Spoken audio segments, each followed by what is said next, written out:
اللہ اکبر اللہ اکبر اللہ اکبر اللہ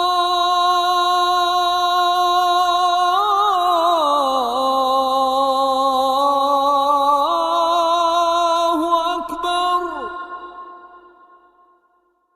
اشہد ان لا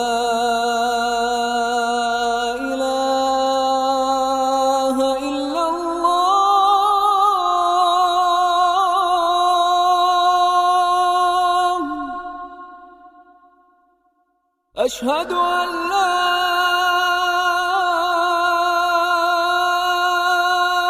إله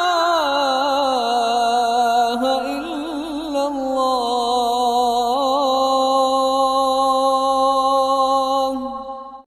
آدھا قرآن ایک ٹانگ پر اور آدھا قرآن دوسری ٹانگ پر ختم کرنے کی وجہ سے امام ابو حنیفہ نے عبادت کا حق بھی ادا کیا اور اللہ نے وعدہ بھی کیا ابو حنیفہ تو بھی جنتی ہے اور تیرے پیچھے چلنے والے سب جنتی ہیں۔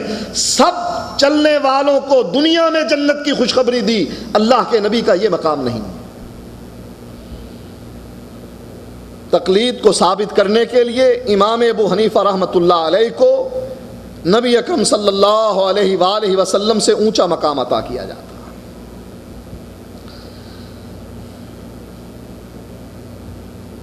اور بدقسمتی سے یہ چوری کھانے والے مجنوں ہیں، خون دینے والے نہیں۔ کتاب ہے خلیل احمد سہارنپوری کی اور کتاب کا نام ہے المہند علی المفند، اور اس کا پہلا سوال ہے اور پہلے سوال کا پہلا جواب ہے جس میں خلیل احمد سہارنپوری جس کی کتاب پر 60 سے زائد علماء کے دستخط موجود ہیں کہ یہ عقائد ہمارے ہی عقائد ہیں، پہلے سوال کے جواب میں خلیل احمد سہارنپوری اور ان کا ٹولہ یہ جواب دیتے ہوئے لکھتا ہے کہ ہم صرف فروع میں امام ابو حنیفہ کی تقلید کرتے ہیں، عقیدے میں امام ابو حنیفہ کی تقلید نہیں کرتے۔ امام اعظم ہیں، سراج و ہاذہ الامہ ہیں، ان کو دنیا میں جنت کی خوشخبری ملی، ان کو ہی نہیں بلکہ ان کے پیچھے چلنے والے سارے مقلدین کو ان کے بقول جنت کی خوشخبری ملی۔ کہتے ہیں عقیدے میں ہم امام ابو حنیفہ کی تقلید نہیں کرتے، صرف مسائل میں فروع میں امام ابو حنیفہ کی تقلید کرتے ہیں کہ امام ابو حنیفہ جب فرماتے ہیں کہ اگر کوئی اپنی محرمات سے نکاح کرتا ہے، حق زوجیت بھی ادا کرتا ہے، امام ابو حنیفہ فرماتے ہیں اس پر کوئی حد نہیں۔ ہم کہتے ہیں یہ مسئلہ امام ابو حنیفہ کا قبول ہے۔ جب امام ابو حنیفہ فرماتے ہیں پتہ نہیں فرمایا یا نہیں فرمایا، یا یار لوگوں نے ان پر الزام تھوپ دیے، تہمتیں لگا دیں، بہتان باندھ دیے، معلوم نہیں تاریخ میں کتنے ابو حنیفہ گزرے ہیں۔ یہ کس کا قول ہے؟ آیا نعمان ابن ثابت کا قول ہے یا کسی اور کا قول ہے؟ ہدایہ جس کے بارے میں اپنی کتاب میں یہ لکھتے ہیں کہ ان الہدایۃ کالقرآن، ہدایہ قرآن کی مانند ہے۔ جس طرح قرآن نے اپنے سے پہلے آسمان سے اترنے والی ساری کتابوں کو منسوخ کر دیا، ہدایہ نے اپنے سے پہلے لکھی گئی تمام کتابوں کو منسوخ کر دیا۔ اس میں امام ابو حنیفہ رحمۃ اللہ علیہ کے بارے میں لکھا جاتا ہے من غرک صبیا او بالغا فی البحر فلا حد علیہ، جو آدمی کسی کو پانی میں ڈبو کر بالغ ہو یا بچہ ہو اس کو پانی میں ڈبو کر ہلاک کرتا ہے، امام ابو حنیفہ کے نزدیک اس پر کوئی حد نہیں۔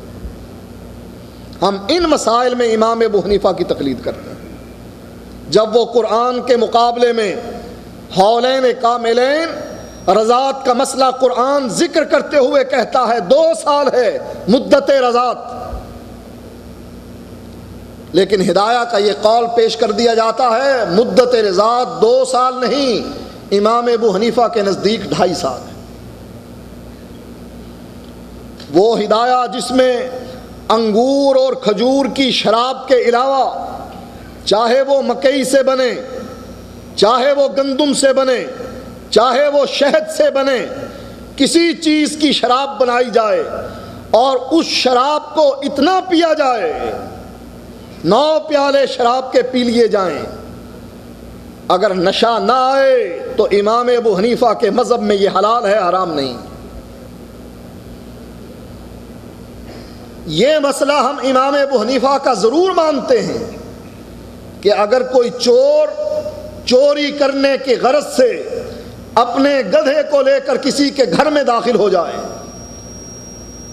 گھر والے کا سامان سمیٹ کر گدھے کی کمر پر رکھ دے، خود خالی ہاتھ گھر سے باہر نکل جائے، گدھا پیچھے پیچھے مالک کے گھر پہنچ جائے سامان اٹھا کر، چاہے اس پر سونا لادا ہے یا چاندی یا روپیہ پیسہ لادا ہے، کہتے ہیں نہ اس چور پر کوئی حد ہے اور نہ گدھے کو کچھ کہا جائے گا، گدھا تو بے زبان ہے، اس کا کیا قصور ہے؟ کہا جو یہ چور گھر میں گیا ہے یہ تو خالی ہاتھ گیا ہے، خالی ہاتھ واپس پلٹا ہے، کچھ بھی نہیں لایا، جو کچھ اٹھایا مالک کے گھر میں اٹھا کر اس گدھے پر رکھا جو مالک کے گھر میں موجود تھا، خالی ہاتھ واپس گھر پہنچتا ہے۔ نماز تہجد ادا کرنے گیا تھا اس کے گھر میں، یا کیا غرض و غایت تھی اس کے گھر میں جانے کی؟ کہا غرض و غایت جو بھی ہو، چوری وہ ہوتی ہے کہ کسی کے گھر میں داخل ہو کر پھر سامان اٹھا کر اپنے گھر میں لے آئے، اب تو اس کا ہاتھ کاٹا جائے گا، اور اگر خالی ہاتھ آ گیا تب اس کا ہاتھ نہیں کاٹا جائے گا۔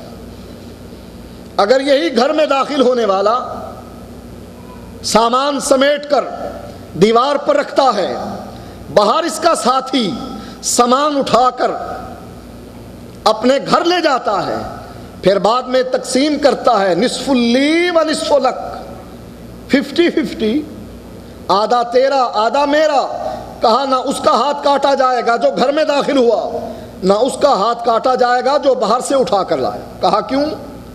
کہا جو گھر میں داخل ہوا اس نے سامان سمیٹا، لیکن کہاں لے کر گیا؟ مالک مکان کی دیوار پر رکھ دیا، لہذا چوری نہیں، اور جو باہر کھڑا تھا چونکہ وہ گھر میں داخل نہیں ہوا لہذا چوری نہیں، باہر سے اٹھایا، چوری تب بنتی جب گھر میں داخل ہوتا، لہذا دونوں کوئی حد نہیں کسی پر، نہ اس پر نہ اس پر۔ کہا یہ مسئلہ ہم امام ابو حنیفہ کا ضرور مانتے ہیں،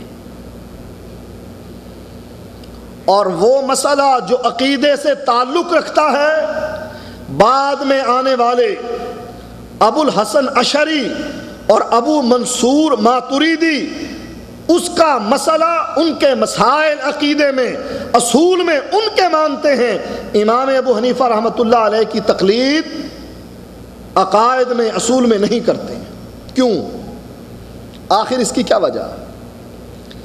اس لیے کہ امام ابو حنیفہ رحمۃ اللہ علیہ کا عقیدہ صحیح تھا،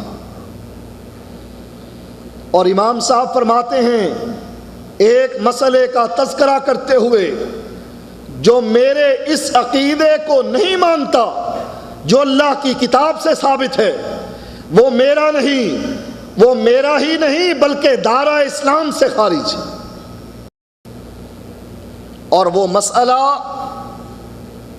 عام مسئلہ ہے۔ ہمارے ہندو پاکستان میں کسی سے پوچھو اللہ کہاں ہے، عام آدمی جواب دے گا اللہ ہر جگہ پر ہے، اور علماء جواب دیں گے اللہ کہیں بھی نہیں، اللہ لا مکان ہے۔ لا مکان کا معنی کوئی مکان نہیں اس کا۔ کہا کیوں؟ کہا لامحدود ہے۔ لامحدود محدود جگہ پر کیسے آ سکتا ہے؟ دنیا محدود ہے، زمین محدود ہے، 7 زمینیں بھی محدود اور 7 آسمان بھی محدود، اللہ کا عرش بھی محدود، اللہ لامحدود۔ لامحدود محدود میں کیسے آ سکتا ہے؟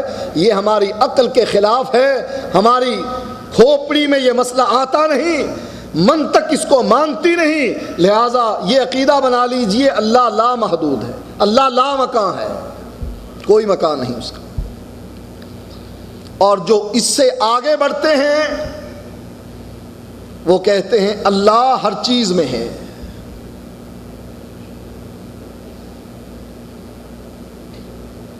اور جو اس سے آگے بڑھتے ہیں وہ کہتے ہیں ہم سب اللہ کی مختلف شکلیں ہیں، ہم ہی نہیں، سور، کتا، انسان، حیوان، نباتات، جمادات، چرند، پرند، سب اللہ کی مختلف شکلیں ہیں۔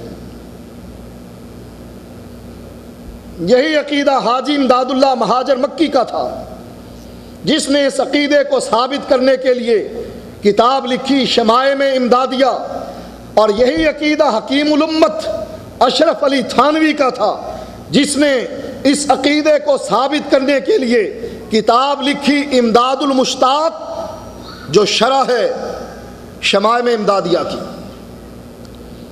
اس عقیدے کو ثابت کرنے کے لیے انور شاہ کاشمیری نے بخاری کی شرح لکھتے ہوئے اس بات کا اقرار کیا کہ وحدت الوجود کا میرا بھی عقیدہ ہے، ہمارے سارے مشائخ کا یہی عقیدہ تھا۔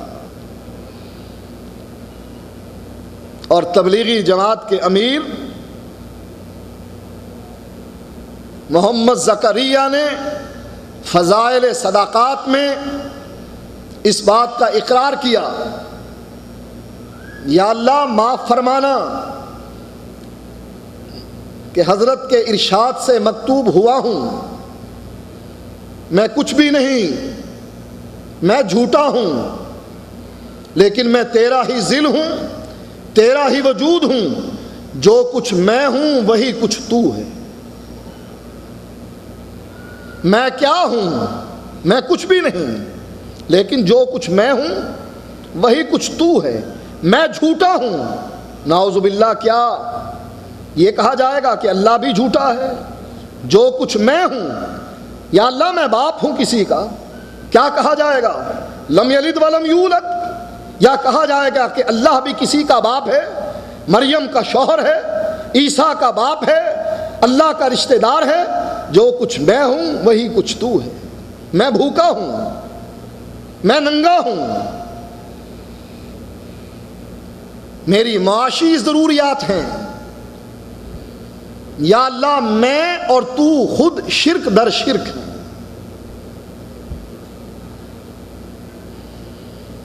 اسی لیے صوفی اقبال اپنی کتاب محبت نامی کتاب میں زکریا کا یہ قول پیش کرتے ہوئے کہتے ہیں،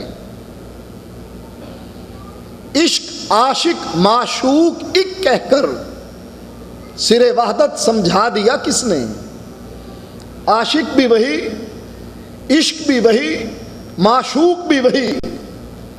اسی لیے لوگ اس کو انتہا پر لے کر گئے، کہا اللہ تو ہی شراب ہے، تو ہی میخانہ ہے، تو ہی جام ہے، تو ہی شرابی ہے، اور تو ہی ساقی ہے، کچھ بھی فرق نہیں، ہر رنگ میں تو ہے۔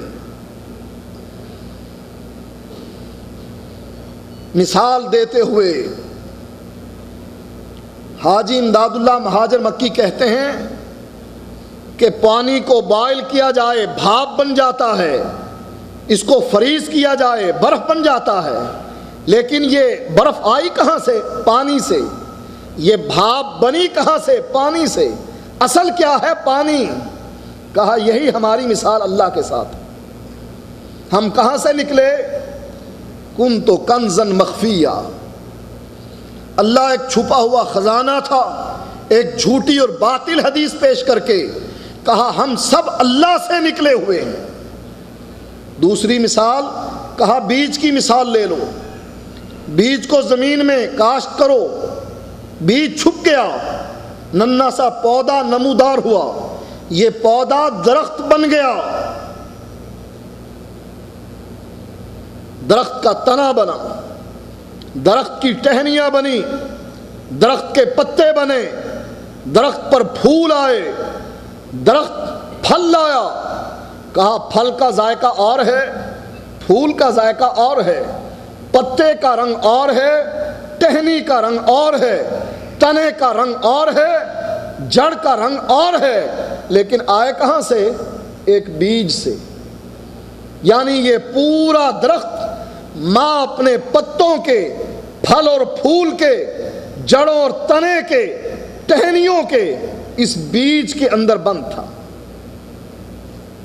جب بیج نے اپنا آپ ظاہر کیا، مختلف شکلیں بن گئی۔ کہا یہی ہمارا اور اللہ کا تعلق ہے۔ اللہ بیج تھا، اللہ نے اپنے آپ کو ظاہر کیا، نعوذ باللہ اللہ بلیوں کی شکل میں، کتوں اور خنزیروں کی شکل میں، انسانوں اور جانوروں کی شکل میں ہمارے سامنے ظاہر ہو گیا۔ یہ عقیدہ کفری عقیدہ۔ اب امام ابو حنیفہ کی تقلید عقیدے میں کیوں نہیں کرتے؟ اس لیے کہ اللہ کے بارے میں امام ابو حنیفہ رحمۃ اللہ علیہ کا عقیدہ بالکل واضح تھا۔ شرح عقیدہ طحاویہ میں جو حنفیوں کی کتاب ہے، اس میں سند پہنچائی جاتی ہے امام ابو حنیفہ تک۔ کہتے ہیں امام ابو حنیفہ رحمۃ اللہ علیہ فرماتے ہیں کہ جو آدمی یہ کہے مجھ کو معلوم نہیں اللہ عرش پر ہے یا اللہ زمین پر ہے، مجھے معلوم نہیں اللہ کہاں ہے، کہا جس آدمی کا یہ عقیدہ ہے وہ آدمی دائرہ اسلام سے خارج ہے۔